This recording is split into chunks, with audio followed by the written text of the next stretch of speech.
Welcome back to the channel. These stories are meant for late nights, quiet rooms, and headphones on.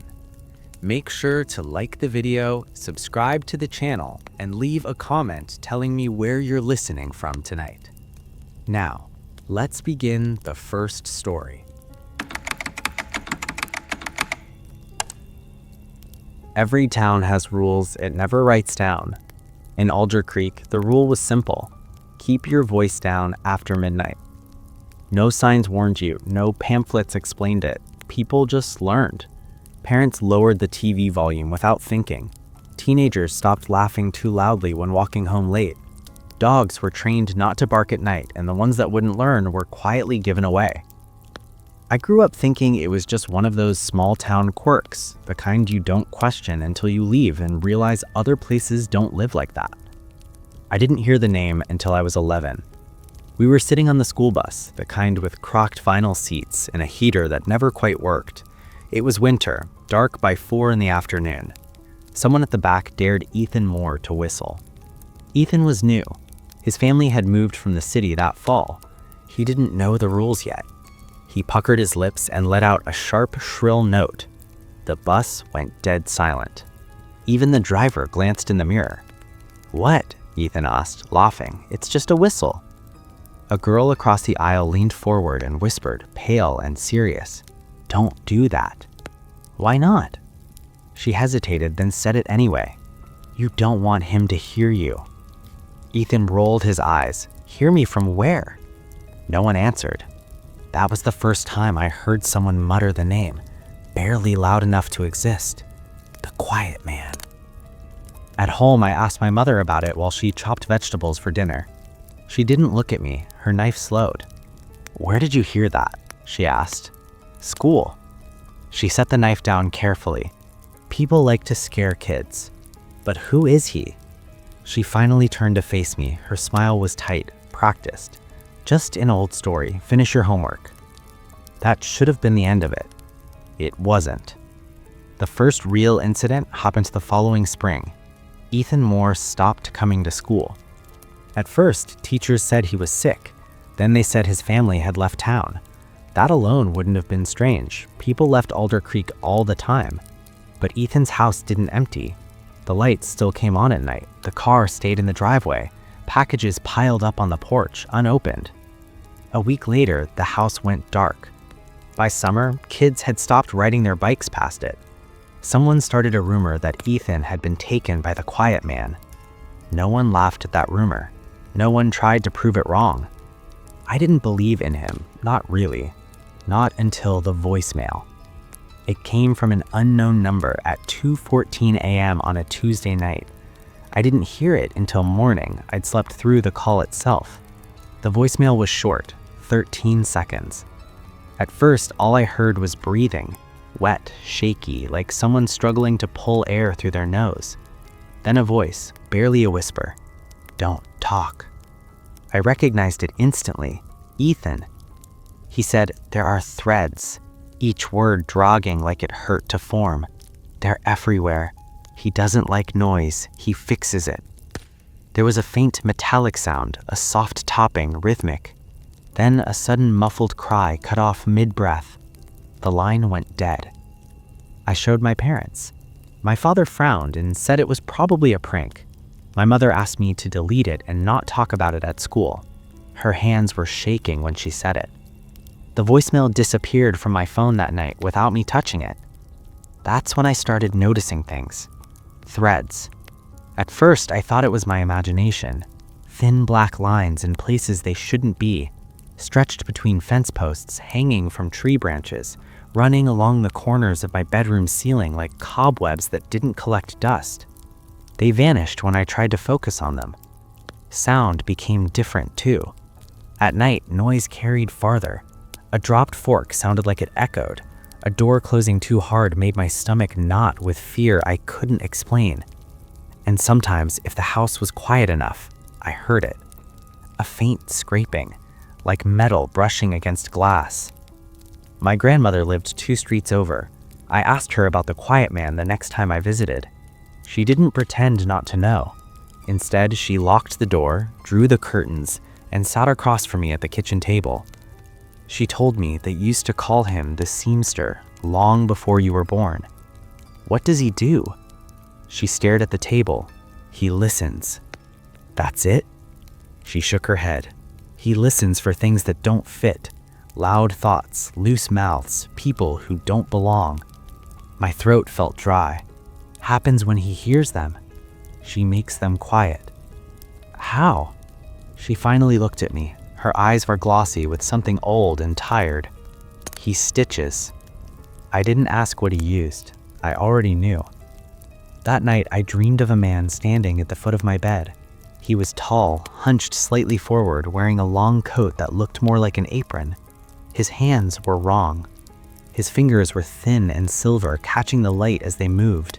Each one ended in a sharp point, needles sewn directly into flesh. He didn't speak. He lifted one hand and I felt a tug at my lips, a pressure, gentle but insistent, like someone testing fabric. I woke up screaming. My mother burst into my room, covering my mouth with her hand almost immediately. "Quiet," she hissed, eyes darting to the walls. "Do you want him to hear?" I froze. She slowly pulled her hand away, then hugged me so tightly it hurt.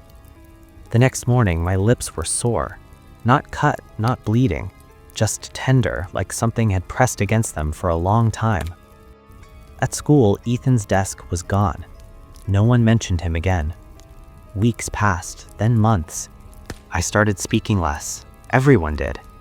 Alder Creek became a town of whispers and careful footsteps, until the night the knocking started. It came from inside the walls.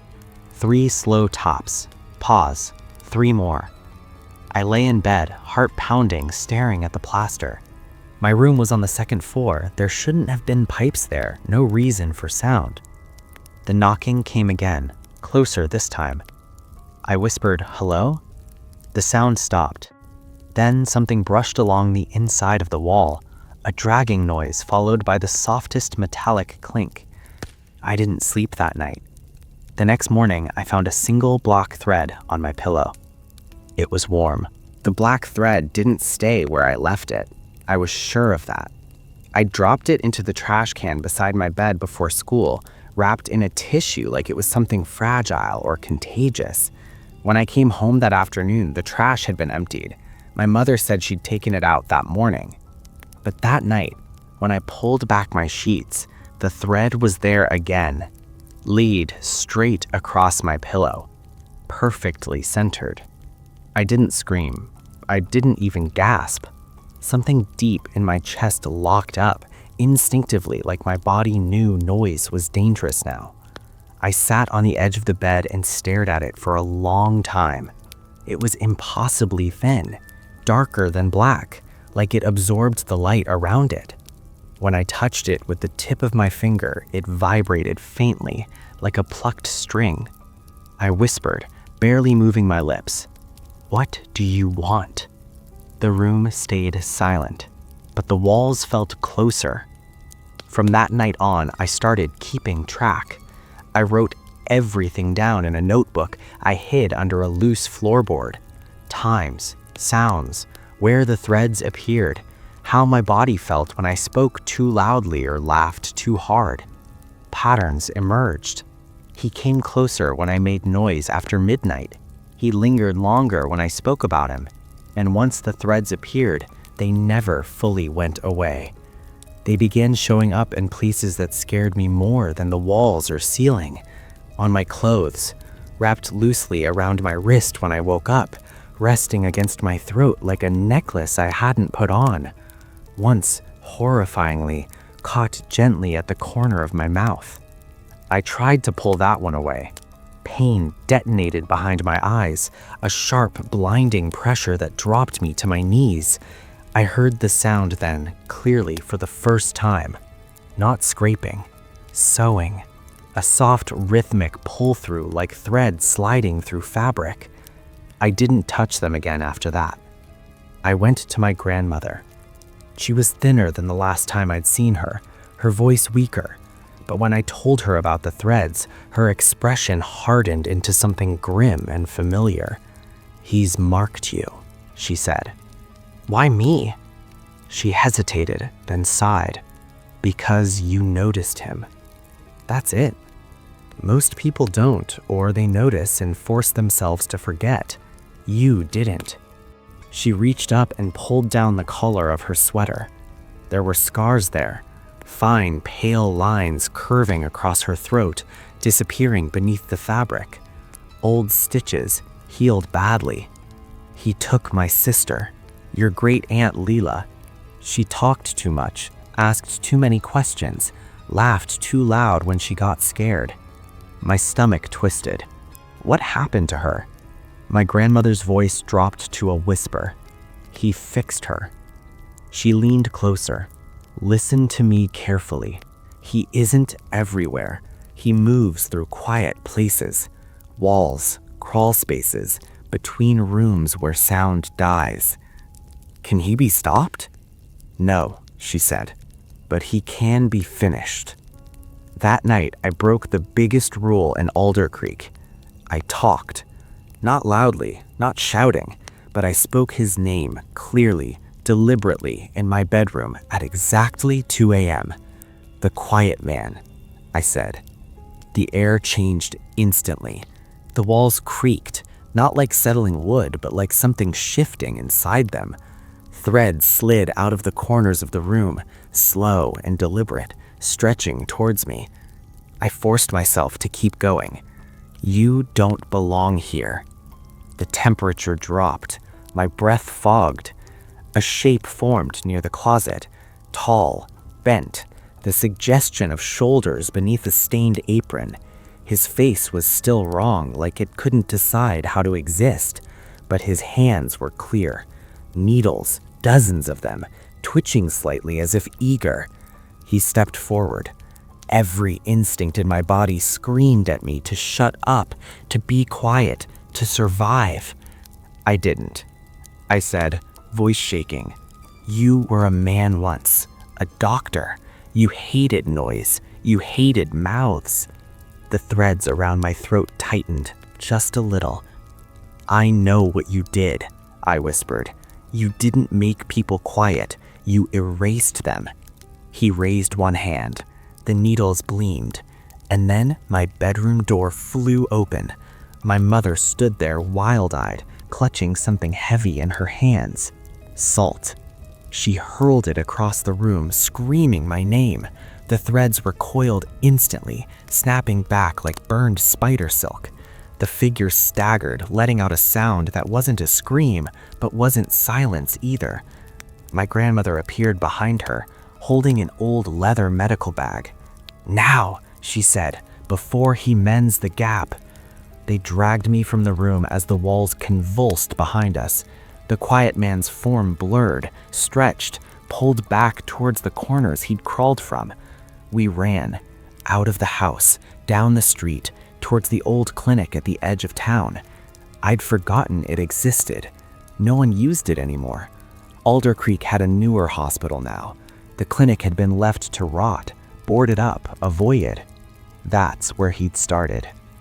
Inside, the air smelled like dust and antiseptic. The walls were thick, quiet, too quiet. Threads coated the hallways like veins. My grandmother led us to the operating room. In the center of it was a chair bolted to the floor, straps still attached. This is where he realized silence could be permanent. This is where we end it. She opened the medical bag. Inside were rusted surgical tools and a bundle of thick black thread wound on a spool. He stitched himself to this place, bound his body to his obsession. If we unsew him, he has nothing left to anchor him. The quiet man emerged from the walls as she spoke, faster now, angrier. Threads lashed across the room, pinning my mother against the wall. One wrapped around my wrist, burning cold. He reached for my mouth. I grabbed the spool from the bag and wrapped the thread around my hands. Hey, I said. His head snapped towards me. I pulled. The room shook. The threads screamed as they tore free, unraveling from the walls, the ceiling, his own body. The quiet man convulsed, collapsing inward like a puppet with its strings cut. His form thinned, faded, stretched towards the chair. He didn't fight the end. As the last thread snapped, the sound vanished. True silence filled the room. The clinic collapsed behind us as we fled. By morning, Alder Creek was different. The oppressive quiet was gone. Dogs barked. People talked too loudly. Doors slammed. Ethan Moore's house was empty when police checked it. No lights, no trace. The voicemail never returned. I left Alder Creek at 18.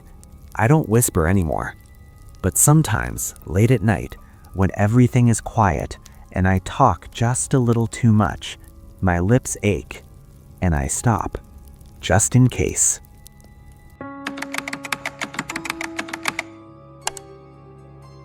People like to say the moon follows everyone. It's one of those phrases adults use to soften something strange, the way they explain away fear with familiarity. They say it smiles at you from the sky, keeps you company on long drives, drifts harmlessly from place to place. That isn't true. Not for me. Because the thing that follows me is not the moon, and it never has been. I first noticed it when I was 9 years old, on a road I'd driven 100 times before. My family lived outside a town called Ridgewater, a thin stretch of houses, farmland, and low hills tucked into the northern edge of the state. The kind of place where darkness came early and stayed deep. Streetlights were rare. At night, the sky felt close enough to touch. That evening, we were driving back from my aunt's house. My parents were talking quietly in the front seat, the radio humming low.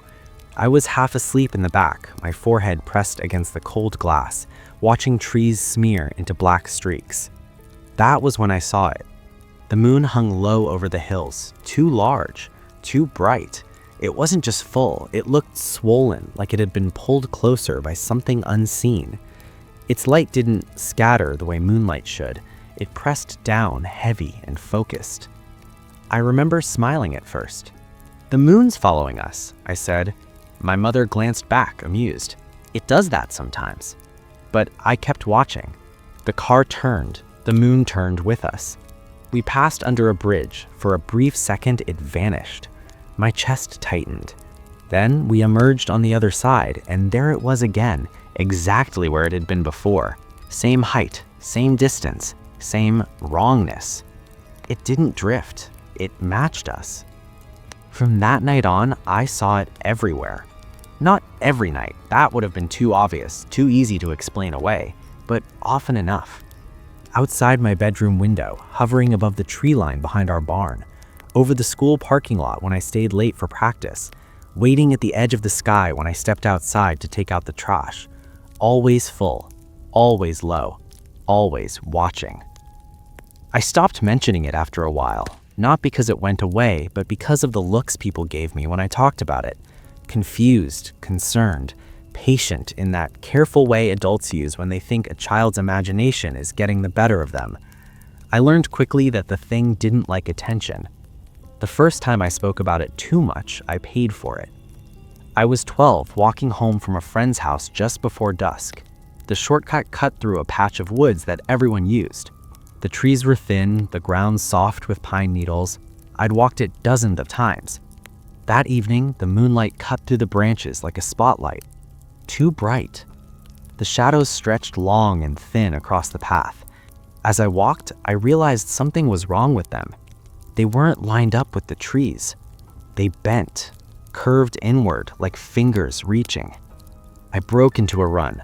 Branches scraped my arms. My heart hammered so hard it hurt. I didn't stop until I burst through my front door, gasping, my legs trembling. That night, I dreamed I was floating. Not falling, not flying, hovering. I looked down and saw Ridgewater laid out beneath me. Roads like veins, the barn roof, our house, the driveway. And above it all, I felt myself stretch wider, brighter. I wasn't looking at the moon. I was inside it. I woke up with my hands pressed flat against the window, my face inches from the glass. The moon hung just beyond it, so close I felt like I could lean forward and touch it. A low hum vibrated through my skull. Not a sound you hear, a sound you feel. After that, the line between sleeping and waking blurred. Sometimes I'd wake in places I didn't remember going. Once sprawled on the back porch, another time standing barefoot in the field behind the barn, staring up at the sky. My parents thought I was sleepwalking. They took precautions, locked doors, alarms, doctor visits. Nothing stopped it. By the time I was 15, I understood something no one else did. The moon everyone else saw wasn't the one that followed me. I tested it. I asked people to look. Friends, teachers, my parents. They always pointed to the same distant object, high in the sky, moving through its phases like it always had. But the one I saw never changed. It didn't wax or wane.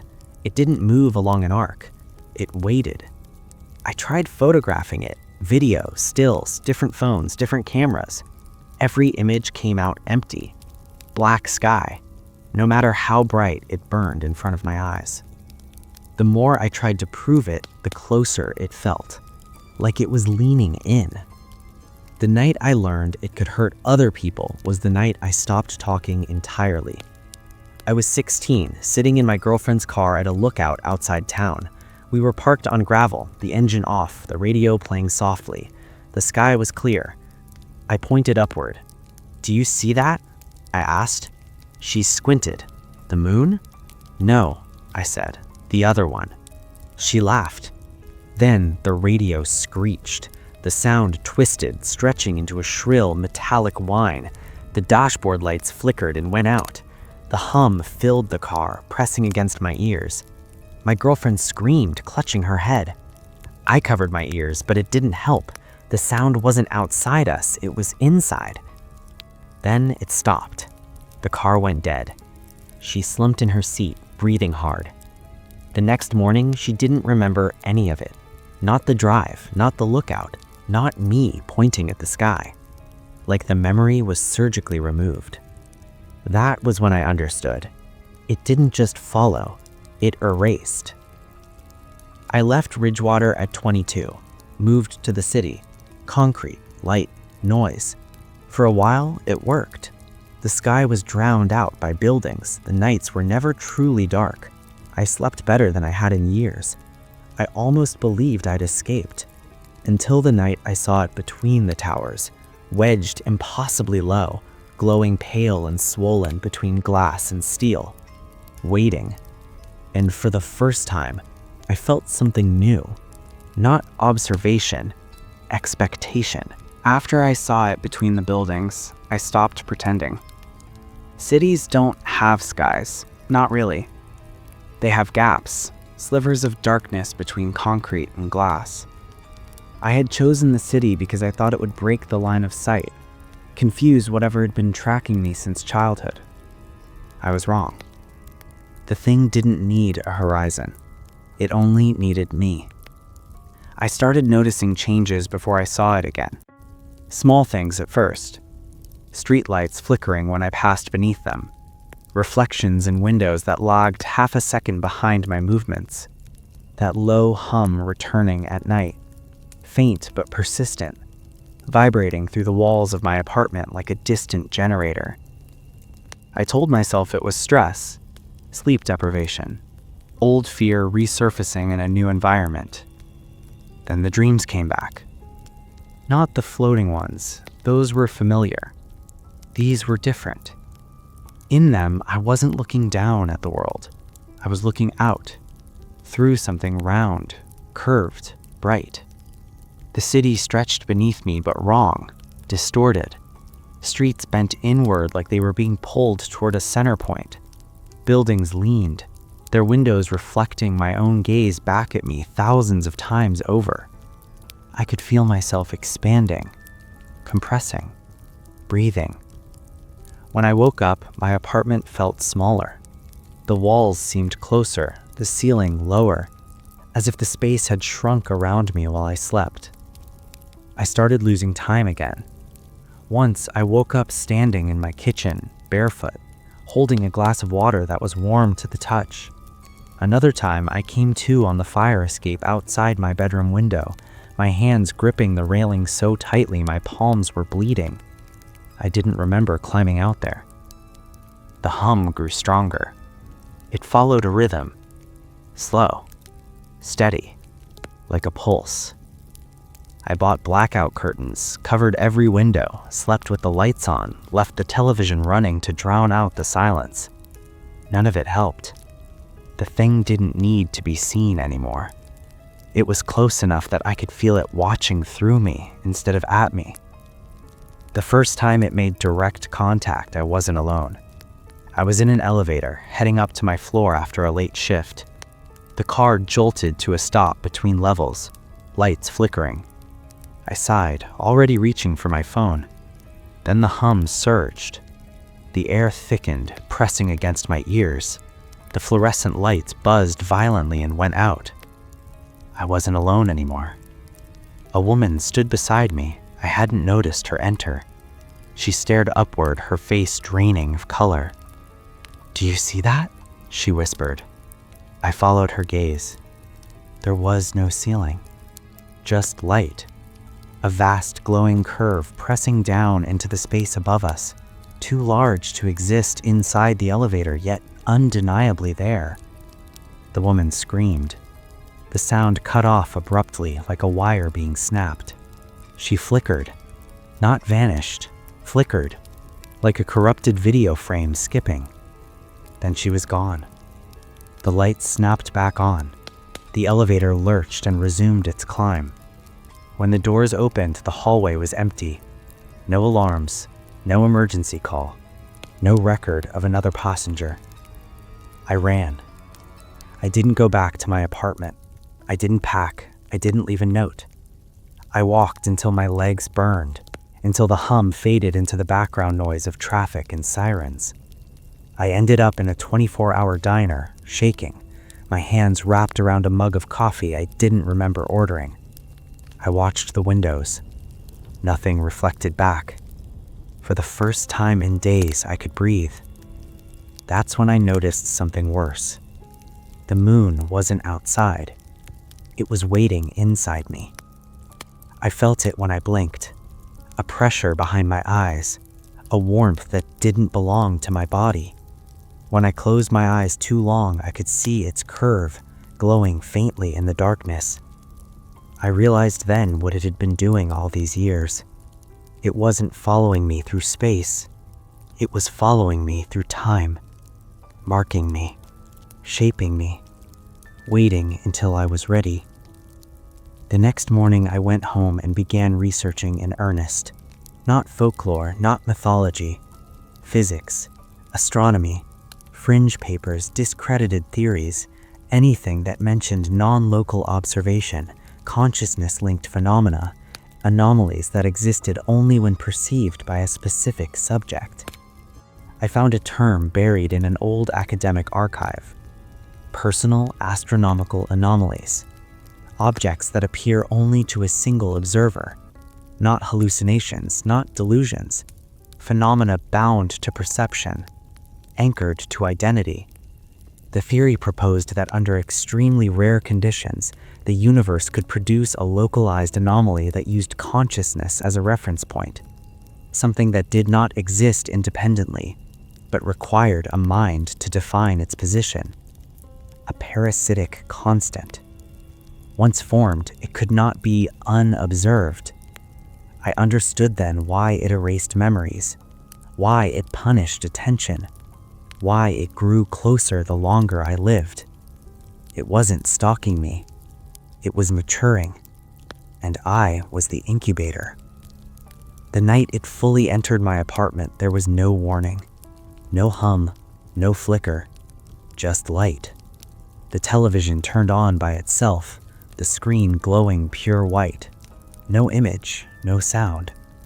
In the reflection, I saw it. Not outside, behind me, hanging in the air like a waiting lung.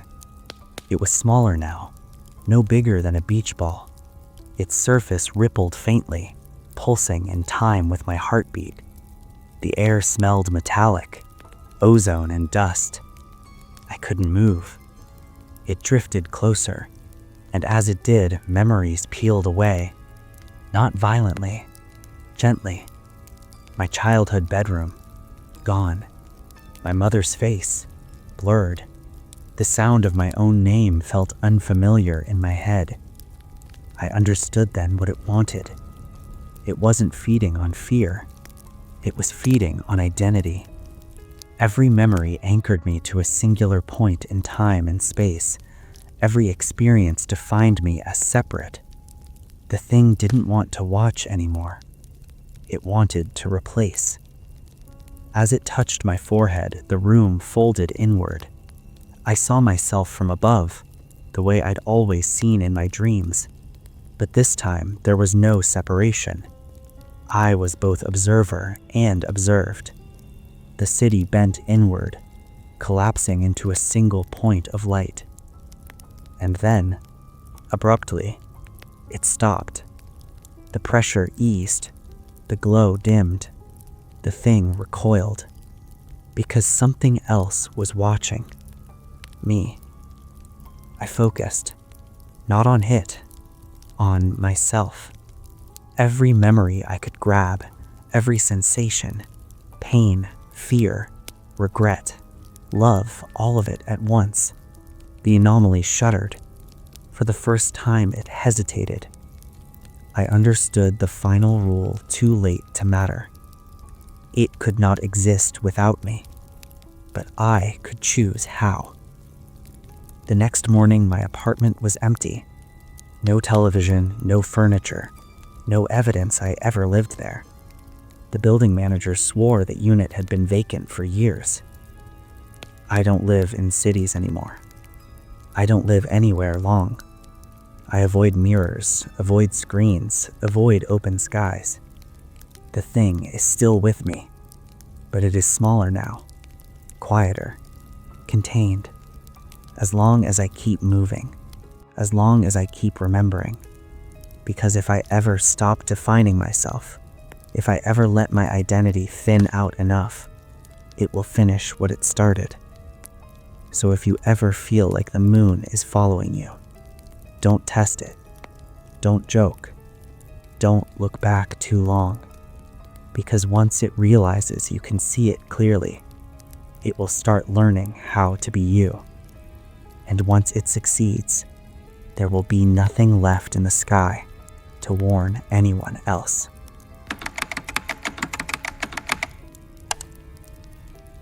I never believed objects could remember things. People, sure. Places, maybe. But objects were just things. Wood, cloth, porcelain. Empty until someone decided they weren't. That changed the night the doll arrived. It was my 26th birthday when my aunt mailed it to me. No card, no explanation. Just a brown box on my doorstep, wrapped in twine. The return address smudged like it had been written decades ago and dragged through rain. I hadn't spoken to my aunt in years, not since she moved back north after my mother died. We weren't close. She had always felt like a distant relative, someone who shared blood but not warmth. I almost threw the box out without opening it. Something stopped me. The box wasn't heavy, but it felt deliberate, like it had weight beyond its size. When I cut the twine and lifted the lid, the smell hit me first. Old dust, dried flowers, the faint copper tang of something metallic. Inside was a doll. It stood just under 2 feet tall, wrapped in yellowed lace that might once have been white. Its porcelain face was cracked along the cheek and jaw, hairline fractures like veins beneath skin. The dress was Victorian, hand-stitched, the fabric worn thin at the elbows and hem. But the eyes were wrong. They weren't painted or glass. They were too deep, dark, glossy, reflective in a way that made it feel like the doll wasn't looking out of them, but through them. I didn't like it. I laughed anyway, because that's what you do when something unsettles you for no good reason. "Happy birthday to me," I muttered. I lived alone in a small house just outside Briar Ridge, a half-forgotten town pressed up against a stretch of woods no one ever developed. I'd moved there for the quiet, cheap rent, space to work. I set the doll on the shelf across from my bed, telling myself I'd deal with it later. That was my first mistake. The first night passed without incident. The second night, I woke up at exactly 2:59 a.m. I didn't know the time until later. I just remembered the sudden awareness, that sharp snap of consciousness, like someone had flicked a switch inside my skull. The room was dark, quiet. Then I heard it. A sound so soft I almost missed it. A shuddering inhale, followed by a tiny broken sob. I sat up, heart pounding. The sound came again, weak, trembling, like a child trying not to cry. My eyes slid toward the shelf. The doll hadn't moved. I stayed awake until sunrise, convincing myself it was pipes, wind, my imagination reaching for something to fear in the dark. The third night, I recorded it. I set my phone on the nightstand, camera facing the shelf. I told myself it was for peace of mind, proof that nothing was happening. At 2:58 a.m., the air changed.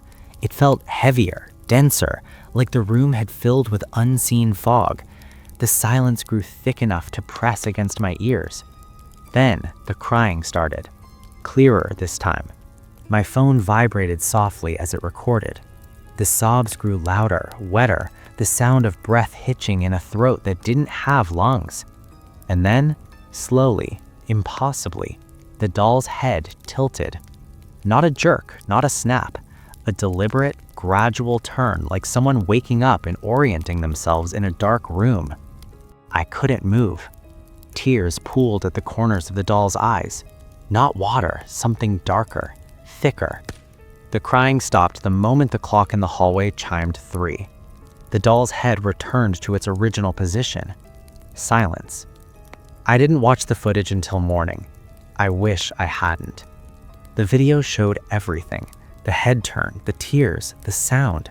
There was no audio glitch, no shadow trick, no jump cut. Just proof. I called in sick to work and drove straight to Briar Ridge Books, the only place in town that sold anything older than paperback romances and fishing manuals. The owner, Mr. Carden, was an elderly man with hands that shook even when he was still. He watched me carefully as I described the doll. Didn't laugh, didn't question. He led me to a locked cabinet in the back and pulled out a thin leather-bound journal. "People think cursed objects scream," he said quietly, "or move, or kill." He opened the journal to a brittle page. "But the worst ones cry." The journal belonged to a woman named Edith Moreland, dated 1904. She wrote about a doll given to her daughter, Clara, before the child died of fever. Every night at 3, the doll cried. Edith tried everything, locking it away, burning it, burying it. It always came back. Her final entry chilled me. The crying stopped when Clara started answering. I left the shop shaking. That night, I tried to throw the doll out. I didn't even make it to the door. As soon as I touched it, a sharp pain bloomed behind my eyes. The room tilted. The air hummed. A whisper brushed my ear. "Don't." Not loud, not threatening, just desperate. I dropped it. The crying that night was louder than ever. It echoed through the house, bouncing off walls, seeping into the floorboards. I pressed a pillow over my ears, but the sound didn't fade. It wasn't coming from the room anymore. It was coming from inside my head. At 3 a.m., the crying stopped. Something else began. A voice, soft, thin, childlike. "Why don't you look at me?" I didn't. I lay frozen, staring at the ceiling until dawn broke. The next morning, there were damp streaks on my cheeks. I hadn't been crying, but something had. I called my aunt. She answered on the 4th ring. I asked her where the doll came from. There was a long pause. Then she said it's been in the family a long time. I asked her whose it was. Another pause. "It belonged to your great-grandmother's sister," she said. "She died young." I asked her how young. She hung up. That night, I moved the doll into the attic. I locked the door. At 2:59 a.m., the crying came from above my ceiling. Scratching joined it, soft, slow, like fingernails tracing wood. At 3 a.m., it stopped. When I opened the attic door in the morning, the doll was back on my shelf, facing my bed. Its eyes looked wetter than before, and for the first time, I noticed something stitched faintly into the inside of its dress, so small I'd missed it before. A name. Not mine. Yet. I didn't sleep after finding the stitching. I sat on the edge of my bed until morning, staring at the doll like it might blink if I let my guard down. The name sewn into the inside of its dress stayed burned into my thoughts. It wasn't finished. The letters were delicate, careful, like someone had been interrupted mid-task. The thread was old, faded to the color of dried blood. A placeholder. That's what terrified me most. The doll wasn't finished becoming something. I skipped work again and drove back to Briar Ridge Books. Mr. Carden was already waiting behind the counter, like he'd expected me.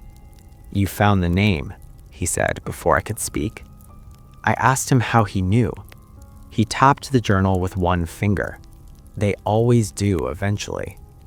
He let me read more of Edith Moreland's writing, pages I hadn't seen before. She described how the doll's crying grew softer the longer it stayed in the house, how it stopped crying altogether once Clara began speaking to it at night, not playing, talking, confiding. Edith wrote that her daughter became calmer, quieter, less present, like she was saving herself for the hours between 2 and 3 in the morning. The final entry wasn't dated. Clara stopped breathing at exactly 3 a.m. The doll never cried again.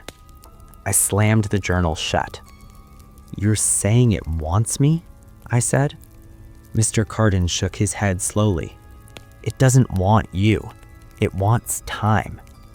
He explained it in pieces. Old family stories, local rumors, patterns that repeated every generation or two. The doll didn't kill. It replaced. It learned a person slowly, their routines, their voice, their fears, their memories. It needed someone to listen long enough for it to understand how to be real. Once it learned, it didn't need the original anymore. I drove home with my hands shaking on the wheel. That night, I decided not to run. If it needed my attention, I would give it the wrong kind. At 2:55 a.m., I sat on the bed facing the shelf. The doll stared back. The crying began early, softer than before, almost relieved. "Why do you cry?" I asked. The sound caught in its throat. "Because I wake up alone." Its mouth didn't move. The voice came from everywhere and nowhere at once. "You don't have to be alone," I said carefully. "You're not." "I am," it whispered. "Until 3. I swallowed. "What happens at 3? Silence. "Then, that's when I stop being me." The clock crept closer. 2:58. I felt the pressure building in the room again, that heavy, breathless stillness. "What's your name?" I asked. The doll's head tilted. "I don't have one yet." 2:59. The crying stopped. I stood up. "No," I said. "You don't get to take mine." The doll's eyes darkened. The wet shine deepened. "I'm almost finished," it said softly. I grabbed it. The pain hit instantly, white hot. Memories flooded my head. My childhood bedroom, my mother's voice, the smell of rain on asphalt. It was learning. I ran. Out the door, into the woods behind the house. Branches tore at my skin as I pushed deeper, following a half-forgotten trail I hadn't walked since moving there. I didn't stop until my lungs burned. At the clearing, I saw it. A small, weathered grave marker half sunk into the dirt. No name, just a date. The air shifted. The doll was in my arms again. I hadn't remembered picking it up. "You brought me back," it said. "No," I whispered. "I brought you home." I dug with my hands until my fingers bled, lowered the doll into the earth. The crying returned, panicked now. I don't want to sleep. I don't want to forget. The clock on my phone flicked to 3 a.m. The crying cut off mid-breath.